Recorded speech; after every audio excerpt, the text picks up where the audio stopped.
Hi everyone, welcome back to my channel. So today's tip of the day is handy notes. What is handy notes? Take notes of whatever you study because those notes help you very well during the exam. We have many years of incorporation, then we have theories, then we have authors, so it is always better to have notes. It's always proven that whatever you write and study will always stay in your mind for a longer duration. So please take notes when you study. So with that, let us get into the topic for the day. So today's topic is distribution decisions and competitor strategies. Again, these both are important for UGC NET. Distribution decisions. In distribution decisions, we are going to see channel management system, the various levels of channels, then the channel strategies used, then all those things which are related to channel management. So first let us learn the basics of marketing channels. So what is a marketing channel? Marketing channel is also known as a trade channel or distribution channel. So marketing channel is nothing but it helps a manufacturer to sell a good to the consumer. So it is a nothing but like a transport system which is used to sell any good or service to a consumer. So marketing channels involves either no intermediaries or involve intermediaries. So they may involve intermediaries or they do not involve intermediaries. So next we are going to see who are the intermediaries who are involved in a marketing channel. So the intermediaries in a marketing channel are merchants, agents and facilitators. So let us look the meaning for each. So first one is merchants. Who are merchants? Merchants are those persons who buy a product. They become the owner of the product. They own the product and then they resell the product. These persons are called merchants. Next is agents. Who are agents? Agents are people who search for customer and sell it to them and then receive a commission from the owner company. So these persons are called the agents. Then facilitators. Who are facilitators? Facilitators assist in the distribution process. For example, wholesalers or retailers, they assist in the distribution process. From the manufacturer till the end consumer, they help in assisting the distribution. So these persons are called the facilitators. Next we are going to see push and pull strategy. So what is push and pull strategy? Push strategy means the manufacturer tries to induce the intermediaries to sell or promote a product. So the manufacturer does not sell the product himself directly to the consumer. He induces some salespersons and then through that salesperson, he tries to sell or promote a product to the end consumer. That is called push strategy. Then what is pull strategy? Pull strategy is no intermediaries are involved. The manufacturer directly approaches the consumer to sell a product. So he does not induce any intermediaries, but he directly goes to the consumer and then sells the product. That is called pull strategy. That is, he directly attracts customers or consumers. That is called pull strategy. Also, we are going to see the two systems in channels of marketing. One is marketing channel system and the other is value network system. So marketing channel system means setting up of marketing channels by a firm. That is, many marketing channels are set up by a firm. That is called marketing channel system. Value network system means a system of partnership alliances used by a firm to deliver product or services. So it is a system of partnership alliances used by a firm to deliver the product or services.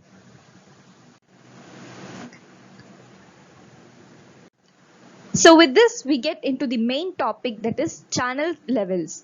So what is channel levels? There are various levels of channels involved to distribute the goods and services from the manufacturer to the end consumer. So we are going to see the various levels of channels. So there are 4 levels of channels in consumer marketing level. The first one is 0 level, then it is 1 level, 2 level and 3 level. In this picture we can see that the first one, only the manufacturer and consumer are involved. That is called 0 level. Then in 1 level channel, it is manufacturer, retailer and consumer.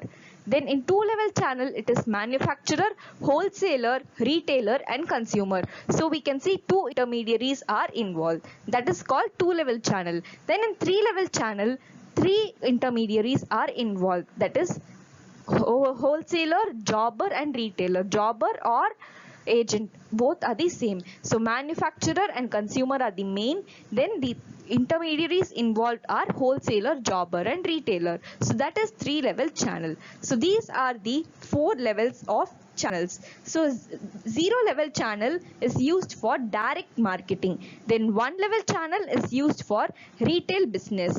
Then 2 level channel is used for the fast moving consumer goods, and the 3 level channel is used for FMCG and consumer durables. So this is the various channel levels. So next we are going to see about retailing versus wholesaling. So first, who is a wholesaler? Wholesaler is an intermediary that buys products from manufacturers or other wholesalers and sells them to retailers or other wholesalers. So he is no one but an intermediary who buys products from the manufacturer and then he sells it to the other wholesalers or to some of the retailers. That person is called the wholesaler. Then who is a retailer? Retailer is a person who buys products from the manufacturer and then sells it to the consumers. That person is called the retailer. So let us see a small difference between the retailer and the wholesaler.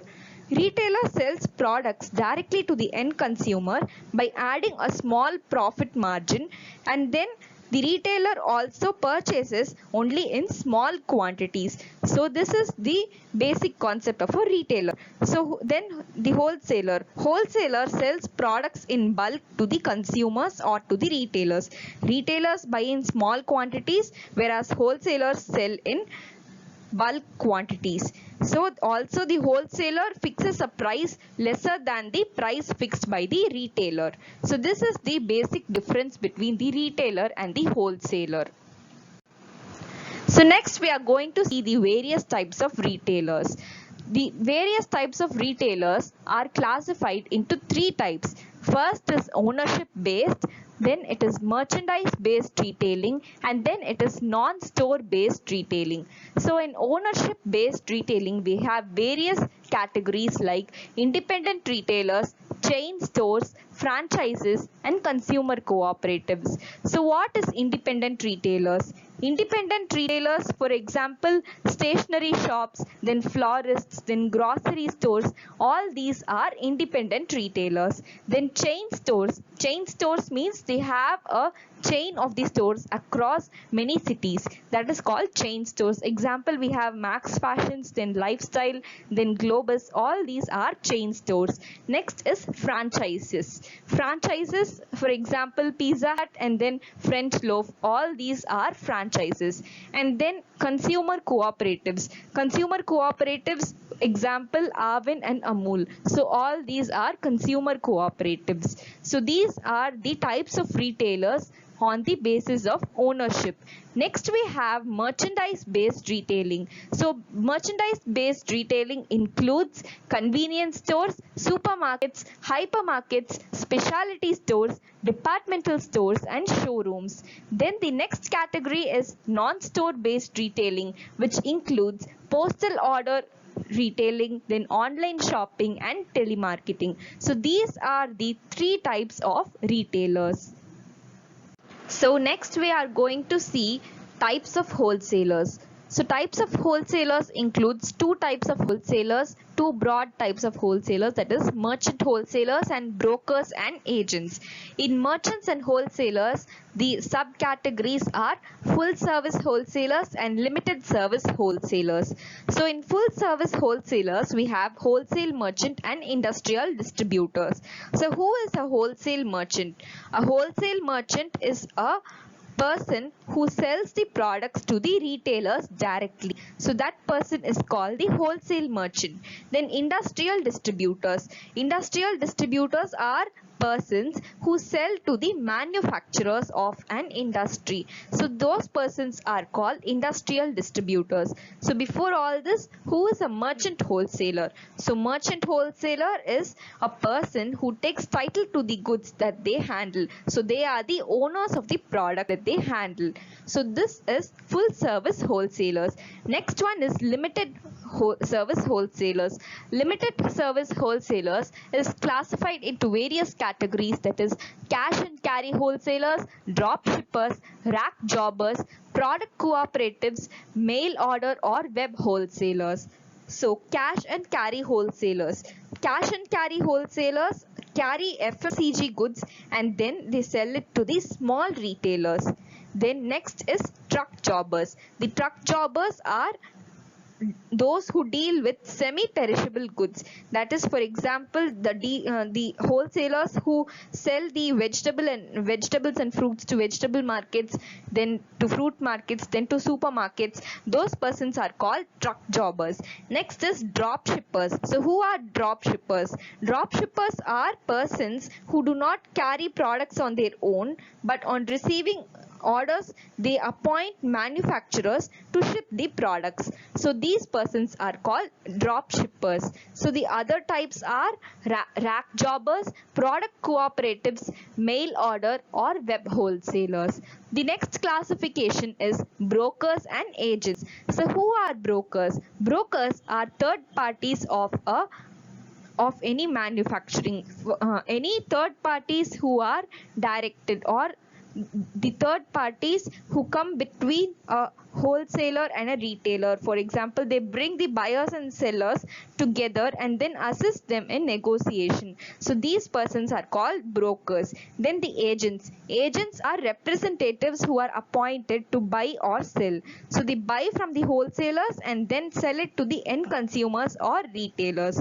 So agents are classified into four different categories, that is manufacturer agents, selling agents, purchasing agents and commission merchants. So these are the various type of agents.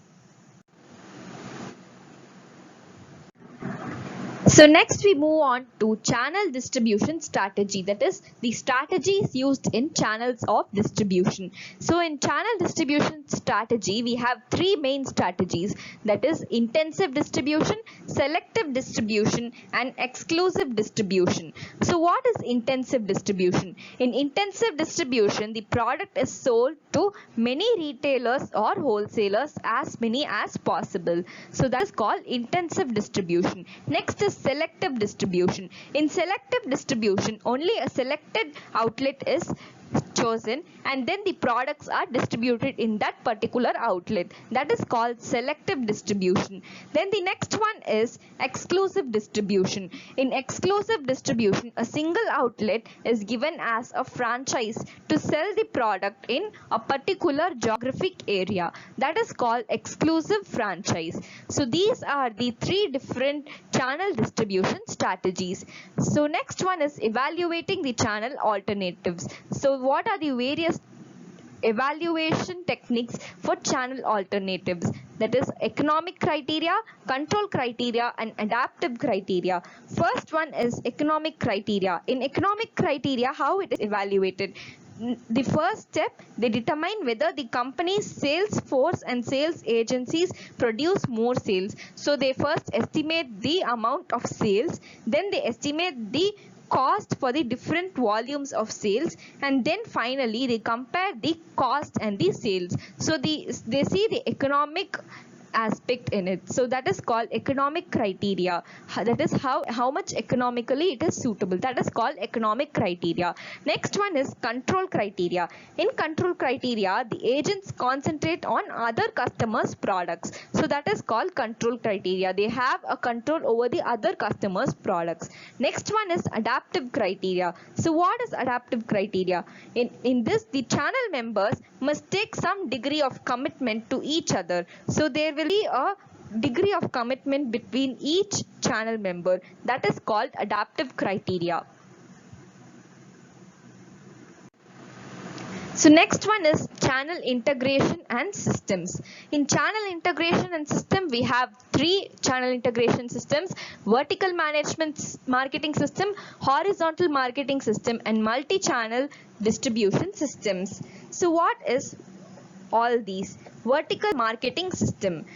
In vertical marketing system, it is the one in which the main members of the distribution channel, the main members are producer, wholesaler and retailer. So all these are the persons who work together in order to meet the consumer needs. So we can see producer, wholesaler, then retailer. So it is a vertical. So it is in a vertical manner. So the producer is the first step, then it comes to the wholesaler and then to the retailer. So that is called vertical marketing system. In horizontal marketing system, it is an arrangement in which two or more companies at one level join together. So two different companies or two or more different companies who are at the same level. For example, all the producers of different companies work together. That is called horizontal marketing system. Then multi-channel distribution system. In multi-channel distribution system, a single firm sets up two or more marketing channels to reach one or more customer segments. So one single firm sets up two or more marketing channels. That is called multi-channel distribution. Again, in vertical marketing system, we have some classification, that is corporate vertical marketing system, then administered vertical marketing system, and then contractual vertical marketing system. So these are the three categories in vertical marketing system.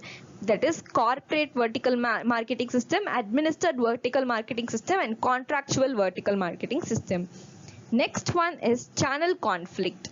Again, this is vertical level conflict, horizontal level conflict, and multi-channel level conflict. So again, vertical level conflict arises between the producers, retailers and wholesalers. That is, it is a hierarchical form. That is called vertical channel level conflict. Next is horizontal conflict, is the conflict which arises between two or more companies which have the same level, who are the persons in the same level. For example, two product managers of different companies.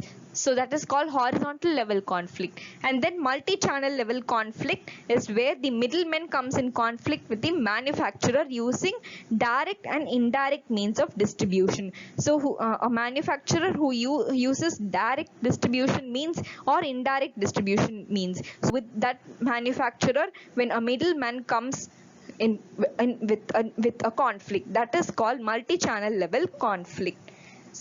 So what are the various causes for a conflict? We are just going to see the various causes, that is the factors which arise such conflicts. That is goal incompatibility. That is, different persons may have different goals. A wholesaler might have a different goal, then manufacturer might have a different goal. So that might arise a conflict. Next is role ambiguity. Role ambiguity means confusion in the roles. So that is called role ambiguity. Then difference in the perceptions of the market.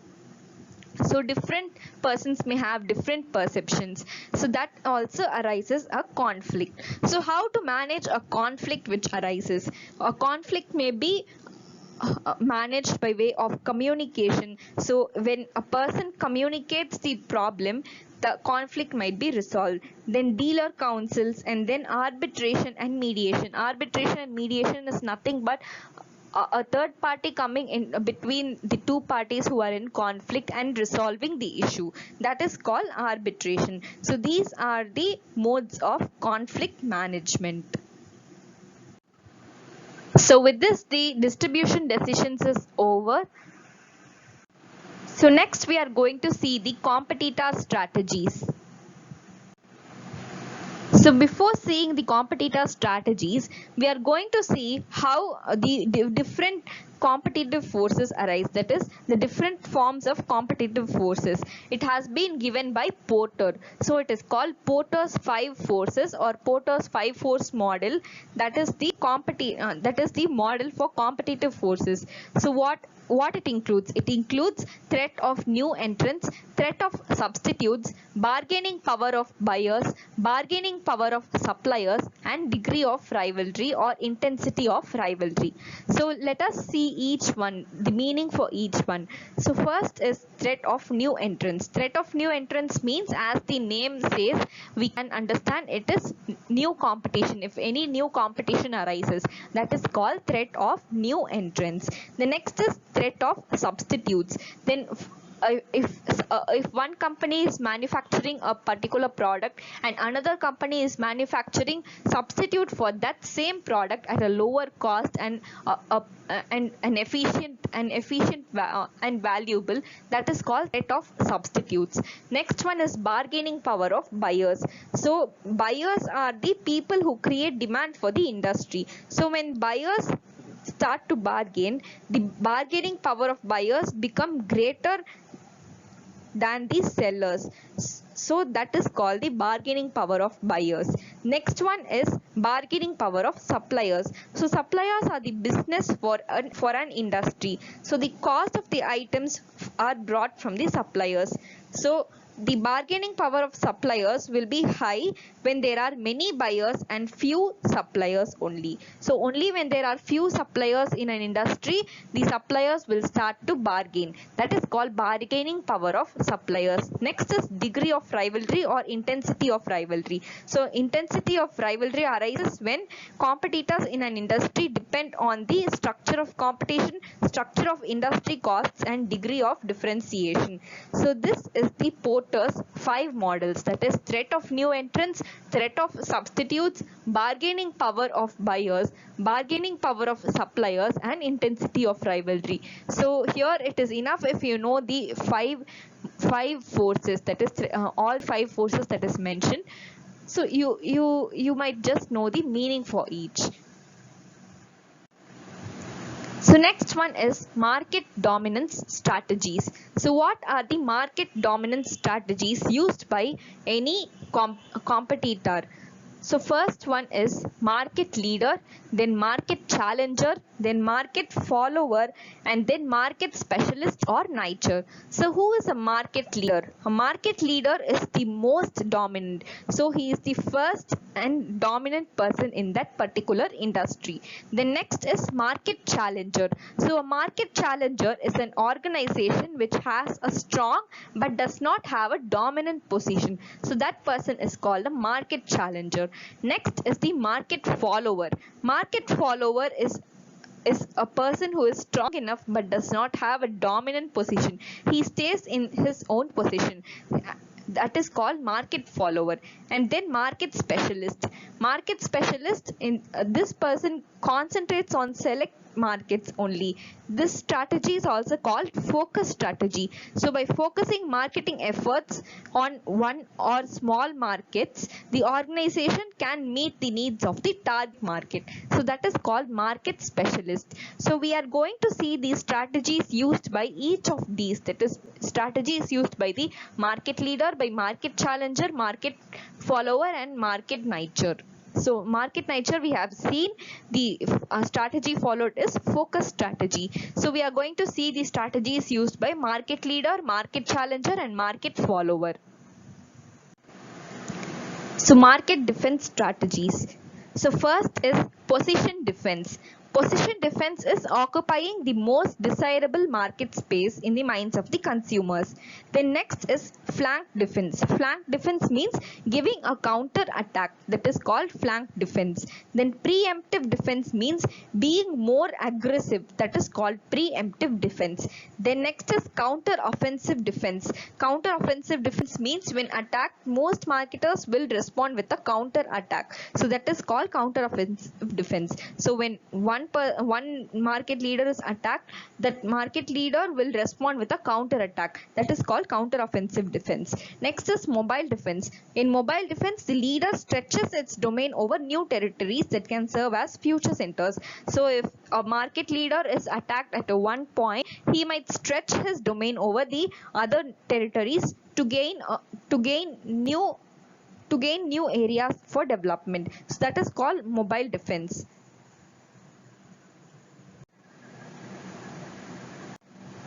So next we are going to see market challenger strategies. So market challenger strategies includes frontal attack, flank attack, bypass attack and guerrilla attack. So what is frontal attack? Frontal attack means the attacker matches its opponent's products. That is, he gives a similar product or similar advertising or similar pricing, similar distribution. When it is of the similar line, that is called frontal attack. So that is a market challenger strategy. Next one is flank attack. So in flank attack, an enemy's weak spots are targeted. So that is called flank attack. Then next is bypass attack. So in bypass attack, the marketer might be attacked technologically when one competitor develops a higher grade of technology than another competitor, that is called bypass attack. Next is guerrilla attack. Guerrilla attack is nothing but small attacks to demoralize an opponent. So that is called guerrilla attack. Next we are going to see the market follower strategies. So that will be the end of competitor strategies. So what are the market follower strategies? Counterfeiter, cloner, imitator and adapter. So counterfeiter means the counterfeiter duplicates the market leader's product. So he creates a duplicate product which is similar to the original product of the market leader. That is called counterfeiter. Then cloner. Cloner means the person who shifts the market focus. That is, the cloner shifts the market focus of the leader's product name and packaging with slight variation. So he might show a slight variation and he may attract the focus of the consumers to his products. That is called cloner. Then imitator. Imitator means a person who copies the same thing of another competitor. That person is called an imitator. Then adapter. So adapter means the adapter takes the leader's products and adapts or improves them. So he takes another competitor's product and then he shows some improvement in them. That is called adapter. So these are the various market follower strategies. So with this, the competitor strategies is also over. So we have seen the various distribution decisions and then the competitor strategies today. So again today whatever we have seen is all important. So please do not leave the concepts. Except in Porter's model, you can just learn the various forces. You need not get in detail, just know the various 5 forces. That is enough. So with this concept is over. So in the next concept, that is in the next video, we will be learning about the promotion decisions, and then we will also be learning about other smaller concepts like service marketing, logistic management and holistic marketing, and then we will also be learning the various trends in marketing. With that, marketing management will get over. So don't forget to subscribe to this channel, and also after watching each video, share the videos with your friends who are aspiring to clear UGC NET, and also post in comments for any topics that you require.